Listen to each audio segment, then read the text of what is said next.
So I've been thinking about you all day and hoping that you are okay.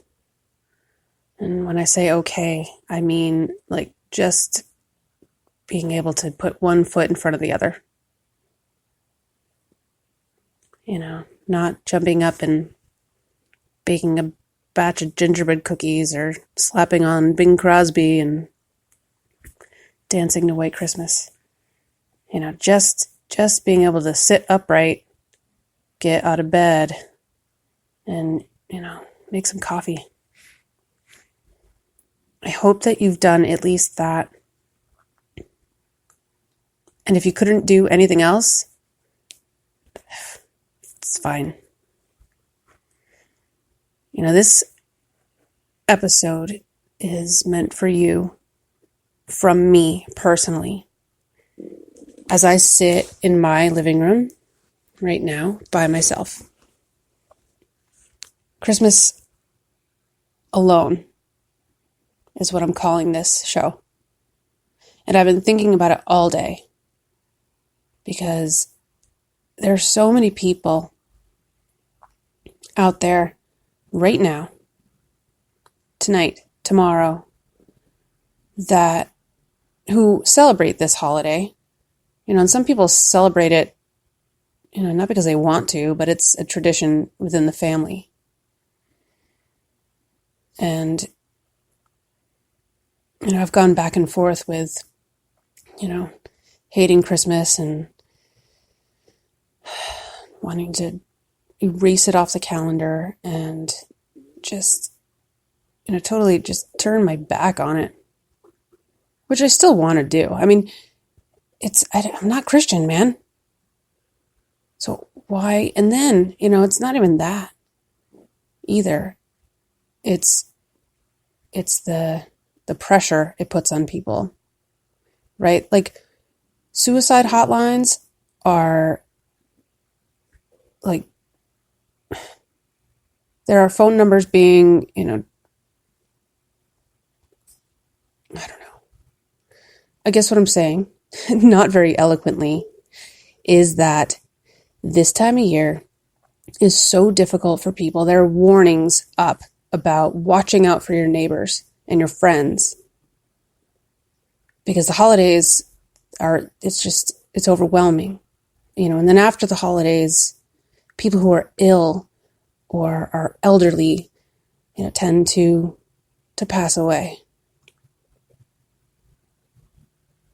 And so this time of year that is promoted as the most joyful. What was it? There was a lyric today. It's the most wonderful time of the year.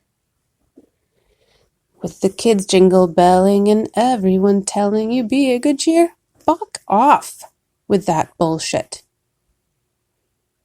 I love that tune, by the way. I grew up with it.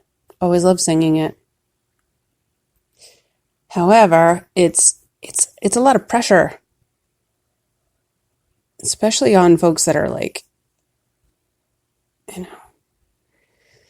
going through some major shit. So yeah, I'm alone. I'm by myself tonight. It's Christmas Eve.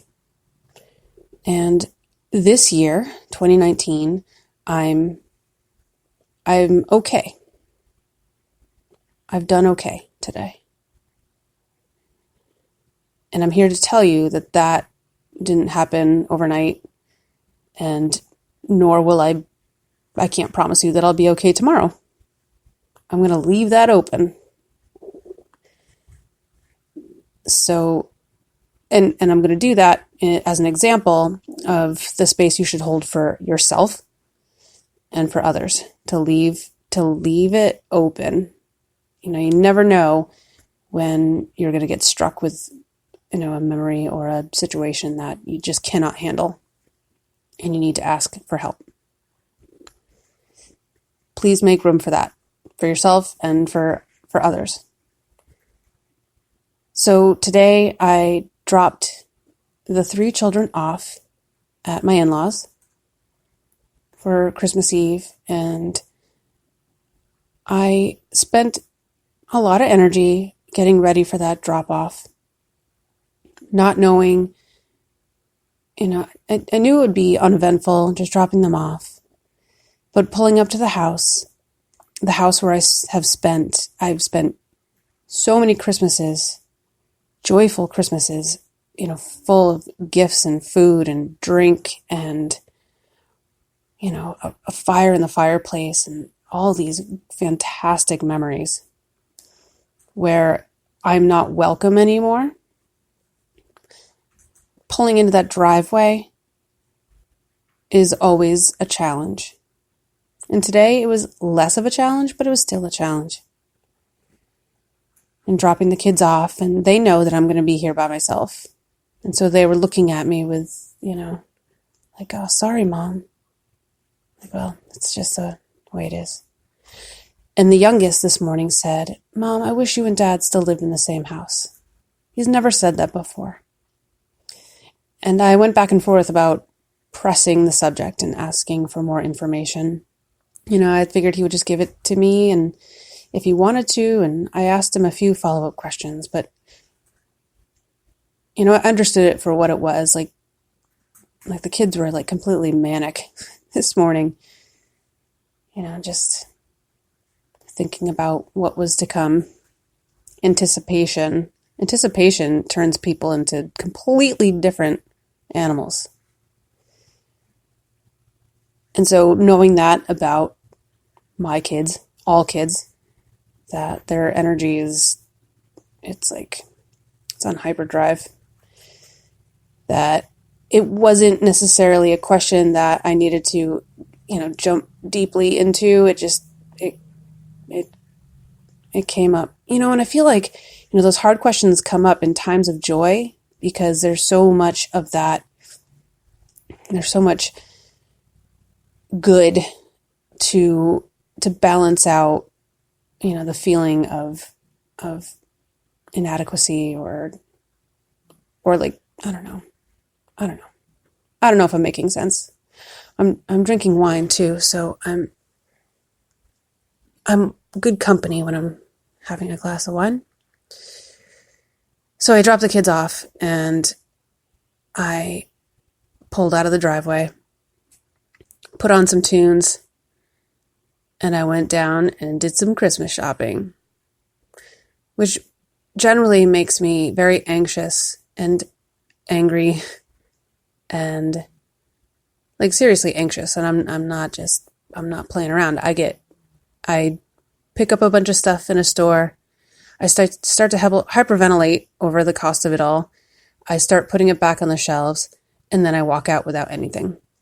That's basically how shopping goes for me. But today I had some success because I had the entire day of being able to think about what I was buying, whether it made sense, whether it was worth it, and where it was going to end up after it was opened. If it was going to end up just on the floor underneath the couch, then I didn't buy it. So very useful things that the children actually will use.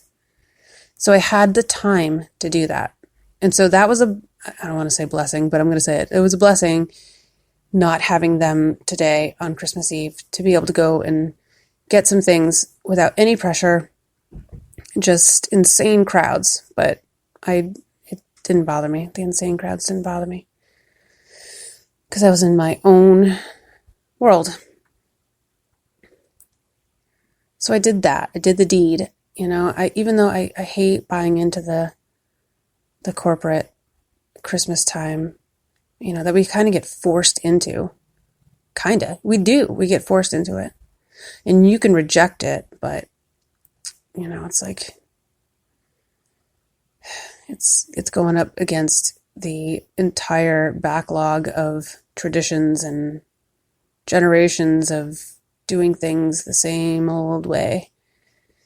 And I am an example of things not being done the same way. And so I can be more flexible with Christmas traditions, I guess.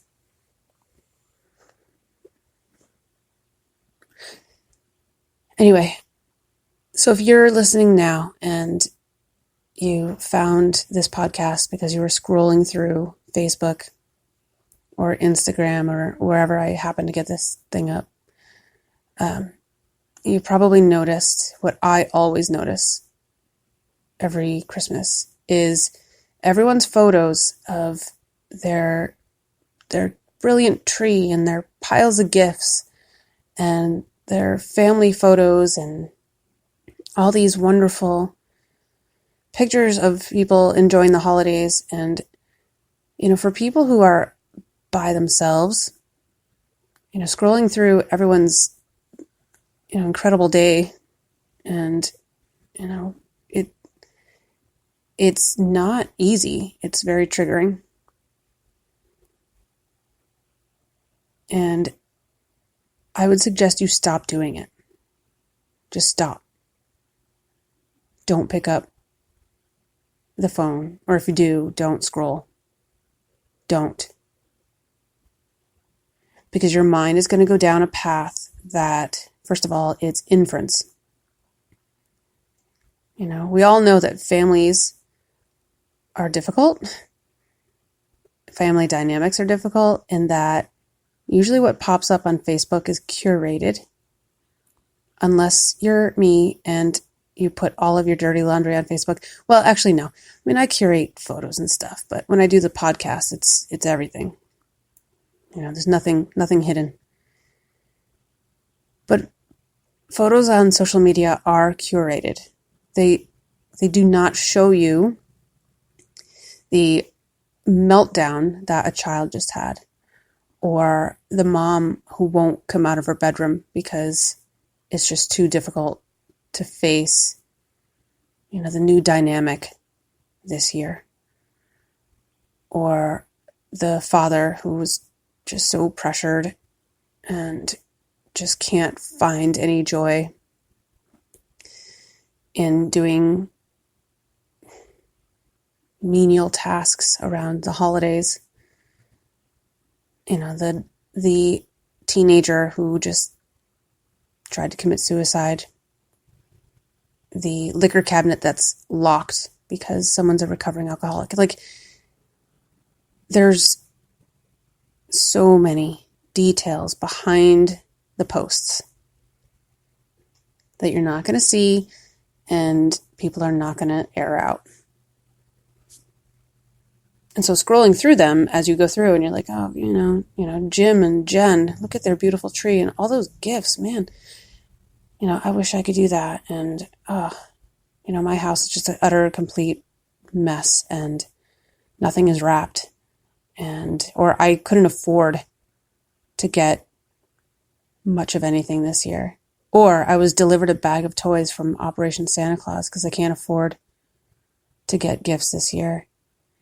Or I had to hit the food shelf because the electric bill was higher than I imagined, and I was left with $0 in the bank account. Or I just had a death in the family, and getting out of bed, and anything, doing anything is nearly impossible. So for those of you who are suffering, unless you get joy from seeing other people's joy on Facebook, then go for it. And you're not a bad person if you don't find joy in other people's joy. When the fuck did very recently have we been inundated with everyone's fucking joy?